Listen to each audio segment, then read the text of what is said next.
Bonjour et bienvenue, c'est Bertrand de la Fondation Magister, l'école des héros du monde réel. L'un des problèmes de ce monde, c'est que la même force qui fait les cons, c'est celle qui fait les champions. Comprenez bien que, pour réussir dans la vie, il faut être capable de générer une réalité intérieure, une vision en décalage avec la réalité extérieure, et de ne jamais la laisser se faire déphaser, de ne jamais laisser la faire, même quand toutes les circonstances nous poussent à abandonner. Autrement dit, dans la vie, pour réussir, il faut être un peu con. Il y a plein de choses qu'il ne faut pas écouter. Plein de choses auxquelles il faut faire barrage. Il faut littéralement maintenir comme un abruti quelque chose de faux jusqu'à ce que ça devienne vrai.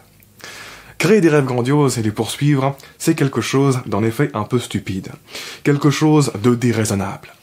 Et la vérité, c'est que sans entraînement, la plupart des gens sont incapables de faire ça. Ils sont incapables de ne pas douter au moins un tout petit peu d'eux-mêmes quand le chemin est difficile. Ils sont capables de ne pas laisser leur réalité intérieure se faire déphaser par la réalité extérieure et par les autres. Et les champions comme les cons, c'est ça qui est remarquable chez eux. Il n'y a rien qui va les faire douter à l'intérieur. Et ils peuvent tenir comme ça pendant super longtemps. Même quand c'est complètement absurde. Il y a des expressions qui disent des trucs du genre « La chance favorise les audacieux. Le monde appartient à ceux qui osent. » Et ce qui est fou, c'est que c'est très vrai. Tu peux être très médiocre, si tu es bourré d'audace et d'obstination, tu peux t'en sortir vraiment bien dans ce monde. Mais du coup, on peut se demander pourquoi tout le monde n'en est pas audacieux et obstiné alors, si c'est une clé. Et l'explication, c'est parce que c'est risqué de jouer avec ses curseurs. Ouais, si la nature augmentait l'audace et l'obstination, elle pourrait créer plus de champions, mais elle pourrait aussi créer plus de cons. Personnellement, je me considère moi-même comme étant quelqu'un de très obstiné. Et autant parfois c'est un sacré avantage, autant parfois c'est un sacré inconvénient, parce que c'est quasiment impossible de raisonner cette partie de moi et de l'arrêter. La quantité d'efforts que ça me demande d'arrêter cette partie de moi-même quand elle fonce dans une direction qui va me causer des problèmes, mais c'est épuisant. En fait, mon audace, je la vois comme un cheval un peu fou duquel je tiens fermement les rênes et qui parfois me tire de toute forme de raisonnement limitant vers des hauteurs qui me dépassent et qui parfois me tire de toute forme de raisonnement parfaitement sain vers des murs à la con.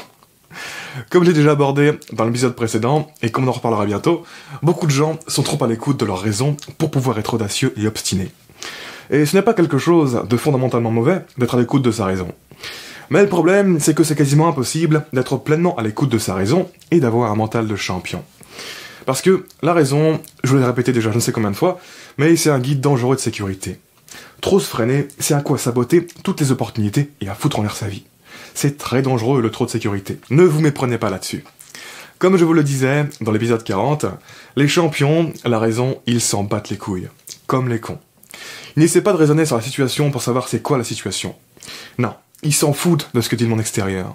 La situation, ils la définissent de l'intérieur. Et cette définition intérieure, ils font en sorte de l'énacter et de la maintenir. La différence, c'est que les champions arrivent à faire ça d'une manière qui les aide.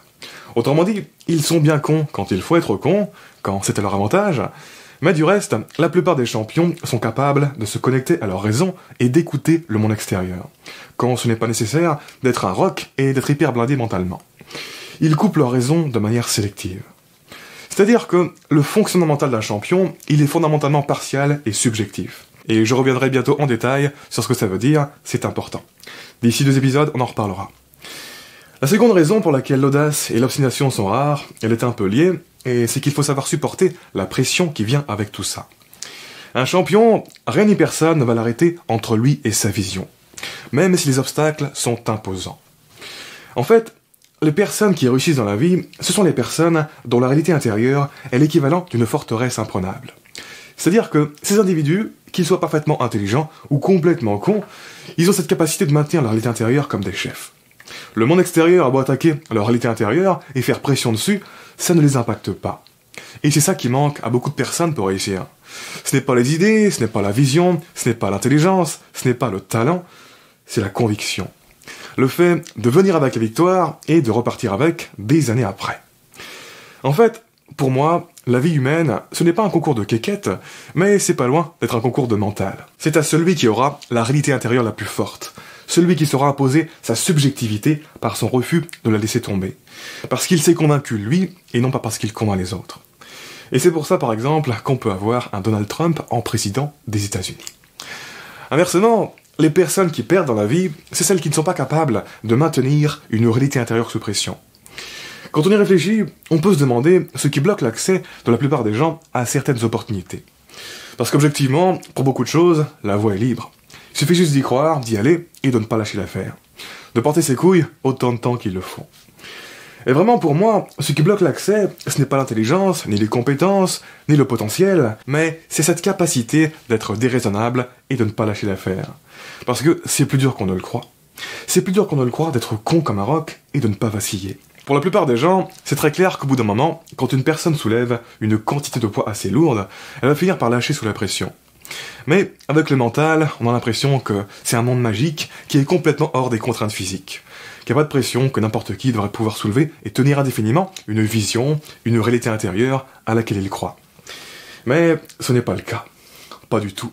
La vérité, c'est que c'est tout aussi dur de soulever et de ne pas lâcher une réalité intérieure sous pression.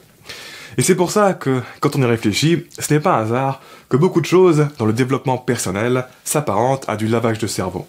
Parce que ça attaque précisément ce point dont je parle. Cette force mentale primitive et complètement déraisonnable qui te permet de tenir. Cette force qui manque à beaucoup de gens de nos jours. Et d'ailleurs, c'est pour ça que moi je me dis souvent que la loi d'attraction, dont je vous ai beaucoup parlé il y a quelques épisodes, cette loi qui stipule que tu attires ce à quoi tu penses, c'est un peu la loi du plus fort. Parce que ceux qui arrivent à faire marcher cette loi à leur avantage, c'est ceux qui tiennent les rênes de leur pensée dans la bonne direction autant de temps qu'il le faut pour arriver au résultat. C'est les gros bourrins du mental, ceux qui ne lâchent pas l'affaire. Après, la plupart des gens, c'est pas tellement qu'ils n'ont pas suffisamment de force mentale. Non, c'est qu'ils se permettent pas d'utiliser leur force mentale. Un peu comme l'image de l'éléphant qui reste attaché à son petit piquet. Ils se rendent pas compte de leur force. Ils sont beaucoup trop sur la réserve, beaucoup trop réactifs au monde extérieur. Ils sont trop prêts à douter d'eux-mêmes à la moindre pression. Encore une fois, ils sont beaucoup trop raisonnables. Et du coup, c'est les cons qui profitent de l'audace.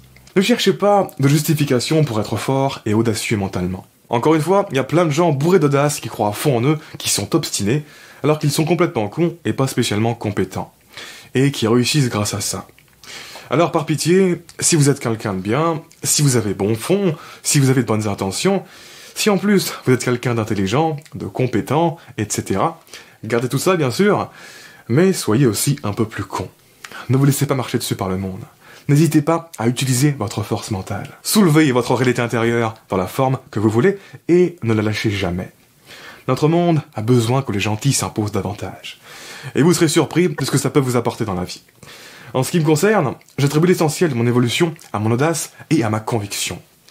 Comme je vous l'ai déjà dit, le meilleur moyen de repartir avec la victoire, c'est de venir avec. Et croyez-moi, je ne suis pas du tout en mode logique quand je suis audacieux. Non, je suis en mode force mentale primitive. Souvent, les gens, ils croient que je sais exactement où je vais quand je me lance dans quelque chose. Ils croient que ma conviction est parfaitement raisonnée. Mais c'est très rarement le cas. La raison chez moi, c'est très secondaire. Je crois que ma force mentale va me mener quelque part, ça ouais, mais c'est bien souvent tout ce que je sais à l'avance. Je ne sais jamais à l'avance que ce que je vais faire va marcher. Et la plupart du temps, ça ne marche pas d'ailleurs. Mais je fais tout pour que ça marche, jusqu'à ce que ça marche. En fait, mon audace, comme je l'ai dit au début de cet épisode, je la vois comme un cheval un peu fou, duquel je tiens fermement les rênes, et qui me tire de toute forme de raisonnement vers des hauteurs qui me dépassent. Et quand je vois des gens qui sont trop raisonnables, et j'en vois plein, des gens qui parfois croient que je suis largement plus intelligent qu'eux, et que c'est pour ça que je fais les choses que je fais dans ma vie, je me dis souvent, bordel les pauvres, ils n'ont rien compris. Ils ont beau être intelligents, talentueux, et tout ce qu'on veut, je sais qu'ils vont pas gagner dans la vie, ceux-là, s'ils changent pas. Et le pire, c'est qu'ils n'auront même pas compris pourquoi. Parce qu'ils n'ont pas idée à quel point ils se retiennent, et à quel point ça les dessert. Et sur ce, on continue de parler de tout ça dans le prochain épisode. En attendant, je vous invite à vous abonner si ce n'est pas déjà fait, à laisser un pouce bleu si vous avez apprécié cet épisode, ça m'aide pour le référencement. Quoi qu'il en soit, je vous remercie de m'avoir écouté jusqu'au bout, et je vous dis à très bientôt pour la prochaine vidéo. Ciao.